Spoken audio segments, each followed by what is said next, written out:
There are moments in historical research that feel almost ordinary at first.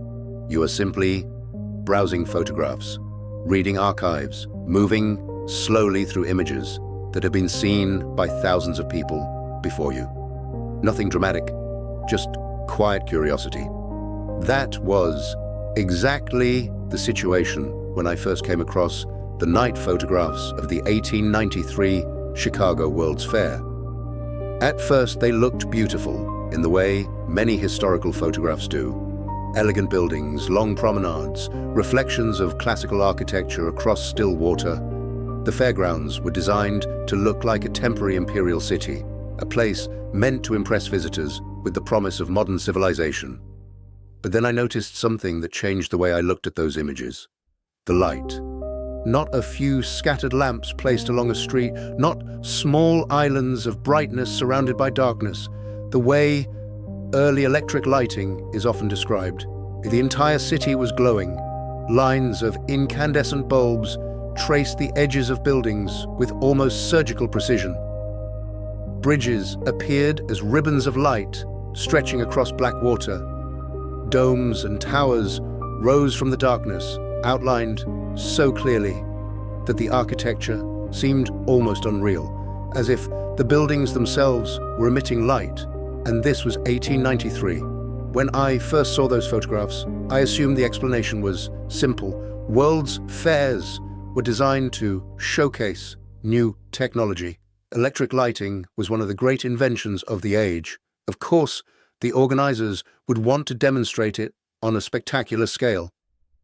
But the longer I looked, the more something about that explanation began to feel incomplete, because what those photographs show does not look like experimental technology struggling to prove itself. It looks mature, it looks confident, and perhaps most strangely, it looks coordinated on a scale that feels difficult to reconcile with what we are usually told about the early days of electric power. Now, maybe there is a perfectly reasonable explanation for that.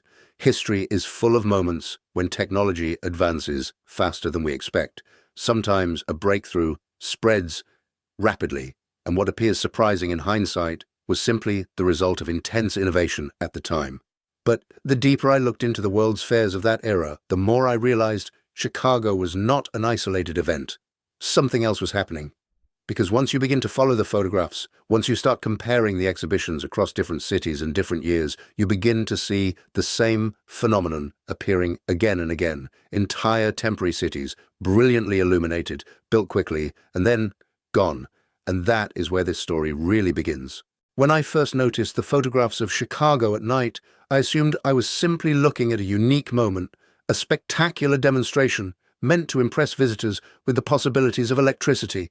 After all, the 1893 World's Columbian Exposition was famous for introducing the public to large-scale electric lighting. It made sense that the organizers would want to create something unforgettable. But curiosity has a strange way of pulling you deeper. I began looking at photographs from other fairs of the same era. At first, it was just casual comparison. Different exhibitions, different cities, different countries. I expected the scale to vary widely, maybe a few lights here and there, perhaps a gradual progression as electrical technology improved. Instead, I saw something else. Buffalo, 1901. The Pan American Exposition. Another temporary city glowing at night. Tens of thousands of bulbs outlining buildings and fountains. Long avenues illuminated so evenly that the entire space appears almost dreamlike in the photographs. Newspapers at the time described the fairgrounds as an ivory city, a place where light seemed to float across the architecture. Then, St. Louis, 1904, even larger. Vast exhibition courts surrounded by monumental buildings, every facade carefully traced with electric light. Visitors wrote about walking through avenues that appeared brighter than daylight, where reflections in the water doubled the effect until the entire landscape seemed suspended between light and shadow. And then San Francisco, 1915. By that time, the spectacle had grown even more elaborate. Contemporary accounts described a jeweled city composed of hundreds of thousands of lights, colored and arranged in patterns so intricate that ships approaching the coast could see the glow from miles away across the ocean. At that point, I had to stop and think, because this was no longer a single event. It was a pattern. Across different continents, different organizers, different architectural teams, the same phenomenon kept appearing. Temporary cities built at enormous scale, illuminated with astonishing precision, operating for a short period of time, and then dismantled. And the more I studied those photographs, the more something about the light itself caught my attention. It did not look chaotic. It did not look improvised. The illumination seemed almost architectural, as if the buildings had been designed together with the lighting system from the very beginning, which raises a question that I still find difficult to ignore. If these exhibitions were simply demonstrations of a new technology, why do they look so complete? Not experimental, not provisional, but fully formed. And once that thought appears, it becomes difficult to push it aside. Once that thought settled in my mind, I began paying closer attention to something that is easy to overlook when looking at these photographs: the scale of what we are actually seeing. It is one thing to place electric lights on a few buildings as a demonstration. That would make perfect sense. For the late 19th century, a handful of illuminated structures would already have felt revolutionary to visitors who were used to gas lamps and kerosene. But the World's Fairs were not lighting a few buildings. They were lighting entire temporary cities. Take Chicago again for a moment. The Columbian Exposition covered nearly 700 acres of land. At night, the fairgrounds were illuminated by more than 100,000 incandescent lamps. Those lights were not clustered in one small area. They were distributed across promenades, domes, fountains, bridges, statues, and vast exhibition halls. To produce that kind of illumination requires more than simply installing bulbs. It requires a system. Power plants capable of generating enormous electrical output, distribution networks to carry electricity across large distances, wiring that had to be carefully planned so that thousands of lamps could operate simultaneously without overloading the system. Maintenance teams monitoring the equipment, replacing failed bulbs, managing voltage fluctuations, and all of this infrastructure was created for an event that lasted only a few months. That is the part that always stops me for a moment, because building something permanent is one thing. Cities invest in infrastructure precisely because it will serve them for decades. But building a complex electrical network for a temporary exhibition, knowing it will be dismantled afterward, suggests a level of coordination that is easy to underestimate. In other words, the lighting systems of the World's Fairs were not small experiments. They were full-scale urban systems, operating for a short window in time. And that leads to a question that I often find myself returning to. If the late 19th century had already demonstrated the ability to illuminate entire urban landscapes like this, temporary cities glowing with carefully planned electrical systems, then why did permanent electrification of everyday cities take so much longer to unfold? Perhaps the answer is simple. Technology often appears dramatically in demonstrations long before it becomes common in daily life. Exhibitions are meant to show possibilities, not reflect ordinary conditions.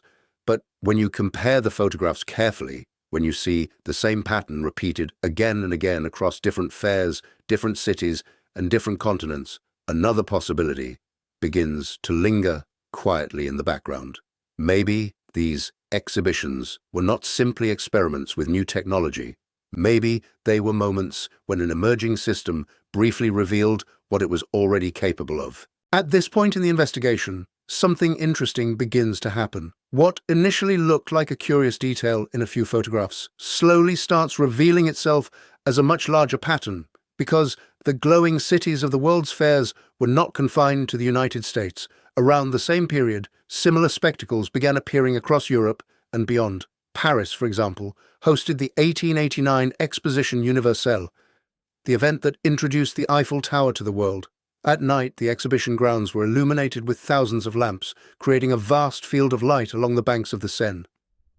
Just over a decade later, the 1900 Paris Exposition expanded the idea even further. Contemporary descriptions speak of enormous electrical displays powered by dedicated generators, producing illumination on a scale that visitors had never experienced before. Then London, Brussels, Barcelona, and other cities began hosting exhibitions with similar characteristics: temporary palaces, long avenues, reflecting pools, and, most notably, comprehensive electrical lighting systems designed not just for practicality, but for spectacle. When you place these events side by side, the similarities are striking. Temporary architectural cities, monumental classical designs, large-scale illumination, and then, after the exhibitions ended, systematic demolition. The buildings were dismantled, the grounds returned to parks or open land, and the glowing cities vanished almost as quickly as they had appeared. The more I studied this sequence, the more it felt like watching a series of carefully staged performances. Each exhibition arrived with remarkable confidence, as if the organizers already understood exactly how to build these temporary environments. The electrical systems were not tentative prototypes. They operated smoothly, lighting entire districts of architecture as if the technology had already matured. And that observation leads to a thought that I sometimes find difficult to ignore. Technological history usually unfolds gradually.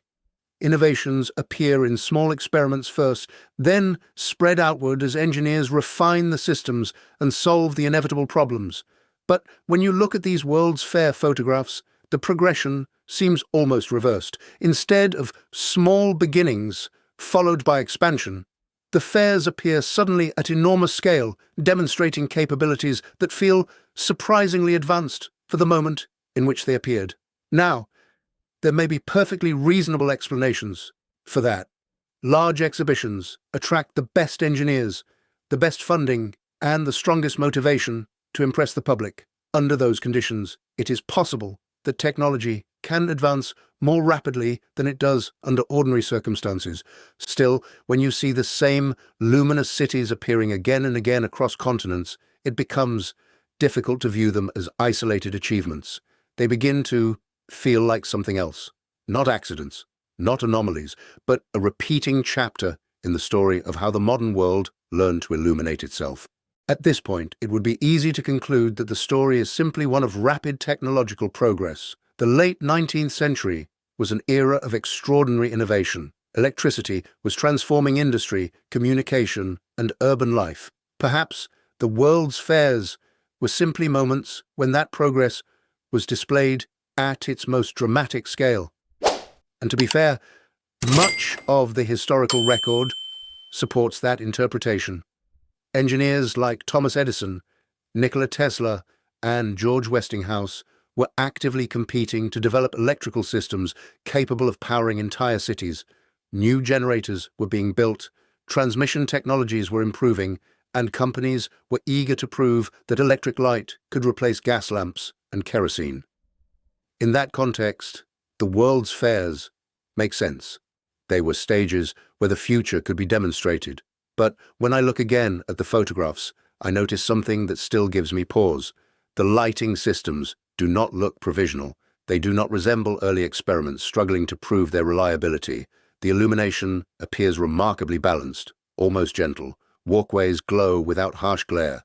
Buildings are outlined with careful symmetry. Water reflects the light so evenly that entire courtyards seem to shimmer rather than sparkle. It feels composed, almost as if the engineers designing these systems were already familiar with large-scale electrical environments. Of course, that may simply reflect good planning. These exhibitions attracted the most talented designers of their time. With enough resources and careful preparation, even a new technology can produce elegant results. Still, the scale remains striking. Entire temporary cities illuminated with precision, constructed in less than 2 years, operating flawlessly for months, and then dismantled almost completely. The part that fascinates me most is not the technology itself, but the rhythm of these events. A glowing city appears. People travel from across the world to see it. For a brief moment, the future seems visible. And then the city disappears. The buildings vanish. The electrical systems are dismantled, and the land returns to quiet normality. When I think about it that way, the World's Fairs begin to feel less like construction projects and more like temporary visions. moments when societies gathered to imagine what their cities might one day become, and perhaps that is exactly what they were. The more time I spent with these photographs, the more I realized that the question was no longer just about electricity. At some point, the investigation quietly shifted into something else, a reflection on how societies choose to remember their own achievements. Because what stayed with me most was not the brightness of those cities, it was how quickly they disappeared. The world's fairs were not ruins left behind by time. They were not cities abandoned slowly over decades. But they were dismantled deliberately, often within months after the exhibitions closed. The buildings that had dazzled millions of visitors were taken apart, the electrical systems removed, the grounds cleared or repurposed. And then the world moved on. Today, if you visit the sites where many of these fairs once stood, you might find parks, museums, or quiet neighborhoods. In Chicago, only a few structures remain from the White City that once illuminated the night. In San Francisco, most of the great exhibition palaces exist only in photographs and architectural drawings. The light is gone, and yet the images remain. Sometimes when I look at those night photographs, I find myself imagining what it must have felt like to walk through those streets for the first time. Visitors arriving from cities still lit by gas lamps, suddenly stepping into an environment where entire buildings shimmered with electric light, water reflecting hundreds of glowing points. They towers rising above the fairgrounds, like luminous landmarks. For them, this was not history, it was the future. Perhaps that is why these cities were built the way they were. Not to last, but to inspire. The world's fairs were never meant to become permanent capitals. They were demonstrations, visions of what modern technology might eventually make possible. And in that sense, the temporary nature of those glowing cities becomes easier to understand. They were not cities in the ordinary sense. They were moments. Moments when architecture, engineering, and imagination briefly aligned to show people what the world might become. Still, every time I look at those photographs, I cannot help feeling a quiet curiosity. Because when something appears with such confidence, such scale, such coordination, such beauty, it makes you wonder how much knowledge, planning, and experimentation must have existed behind the scenes long before the lights were ever switched on. The fairgrounds may have vanished, but the questions remain.